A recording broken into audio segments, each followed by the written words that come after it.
আসসালামু আলাইকুম। প্রতিবারের মতো আজকেও চলে আসলাম নতুন একটি রেসিপি শেয়ার করার জন্য।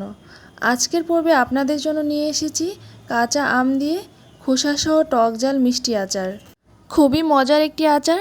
আপনারা চাইলে এই আচারটা খিচুড়ি অথবা ডাল ভাত দিয়েও খেতে পারবেন, আবার এমনিতেও খেতে পারবেন। আর যদি লোভ সামলাতে পারেন 1 বছরও রেখে খেতে পারবেন। তাহলে চলুন দেখে নেওয়া যাক আমাদের আজকে টক ঝাল মিষ্টি আমের আচার রেসিপিটা। তো আমি এখানে 1 কেজি পরিমাণ আম নিয়েছি। তো এখানে আমি একটা আমকে 8 পিস করে কেটে নিয়েছি, এরকম ছোট করে টুকরো করে।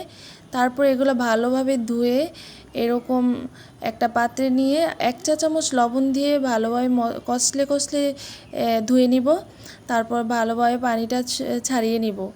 তো এখন একটা ডিশে নিয়ে 1 চা চামচ হলুদের গুঁড়া দিয়ে ভালোভাবে মিক্স করে দিব সবগুলা। তারপর আমি 1 দিনের জন্য রোদে দিব। আপনাদের যদি রোদের ব্যবস্থা না থাকে তাহলে এই যে আমের গায়ে গায়ে যে পানিটা লেগে আছে এইটা শুকিয়ে নিলেই চলবে। কারণ এই আমে যদি পানিটা লেগে থাকে তাহলে কিন্তু আমটা নষ্ট হয়ে যাবে, কারণ আমরা কিন্তু আমের আচারটা সংরক্ষণ করব। তো কোনো রকম পানি দেওয়া যাবে না আচারে। তো এই আমগুলো শুকিয়ে নিয়েছি আমি 1 দিনের জন্য, মানে 1 দিন রোদে দিয়ে শুকিয়েছি। এখন প্যান বসিয়ে দিয়েছি চুলায়, আর 1 কাপ পরিমাণ সরিষার তেল দিয়েছি। সরিষার তেলটা দিলে ভালো আসে, ঘ্রাণটা খেতেও মজা হয়। তো আমি এইখানে 1/2 চা চামচ পাঁচফোড়ন দিয়েছি। পাঁচফোড়নটা ভাজতে ভাজতে যখন একটা ঘ্রাণ বাইর হবে তখন আমরা রসুন দিয়ে দিব।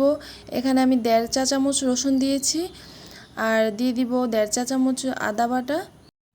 আদা আর রসুনটা দেওয়ার পর কিছুক্ষণ কষিয়ে নিব যাতে কাঁচা গন্ধটা চলে যায়।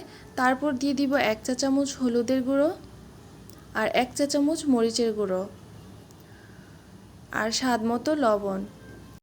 যেহেতু আমের আচারটা টক ঝাল মিষ্টি হবে, তো সেই জন্য আমি ঝালটাও কিন্তু একটু বেশি দিচ্ছি, মানে 1 কেজি পরিমাণে 1 চা চামচ। তারপর আমি আবার শুকনো মরিচও দিব। তো আপনারা চাইলে এটা শুকনো মরিচ অ্যাভয়েড করতে পারেন অথবা ঝালটা একটু কম দিতে পারেন। তো সবগুলা একটু কষিয়ে নেওয়ার পর আমগুলা দিয়ে দিচ্ছি। তো এখন আমগুলা কষিয়ে নিব।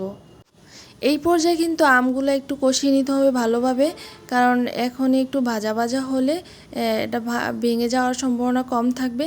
তো এরকম কষিয়ে নেওয়ার পর আমি 1 কাপ চিনি দিয়ে দিচ্ছি। আপনারা চাইলে বাড়িয়ে দিতে পারেন, চাইলে কমিয়ে দিতে পারেন, তবে কম দেওয়াটাই ভালো, যেহেতু এগুলা আমের আচারটা সব কিছুর সাথে খাওয়া যাবে, খিচুড়ি ভাত সব কিছুর সাথে, সেজন্য মিষ্টিটা একটু কম দিবেন।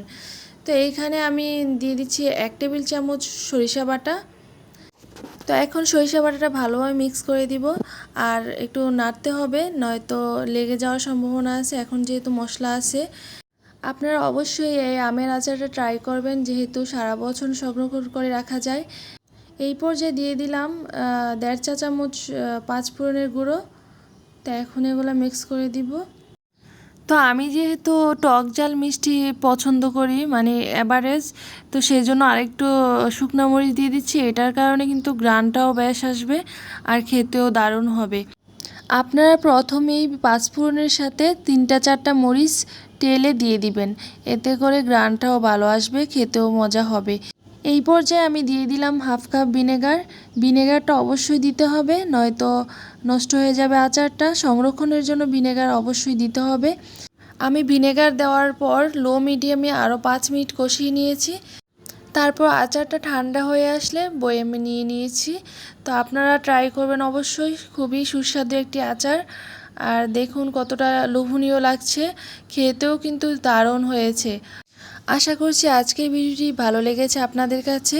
আর ভিডিওটি ভালো লাগলে প্লিজ লাইক কমেন্ট শেয়ার করে পাশে থাকবেন। আজকের জন্য বিদায় নিচ্ছি, আবার দেখা হবে আগামী পর্বে। ভালো থাকবেন সবাই।